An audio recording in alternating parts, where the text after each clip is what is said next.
vending machine? Do you need help with the vending machine? I think I do. Well, what do you want? Party mix, please. First, you take out your dollar. Make sure it's faced up and George Washington is facing to the right. Now you put it in. You'll see it says $1. Oh. Then you find what item you want and you look at the number and letter underneath the item. Well, C5. Then you click the number and letter on the pad. Well, C5. Go in.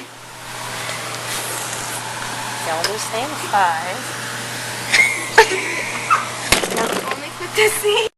Then you take your change, if there is any, and open the slot to get your item.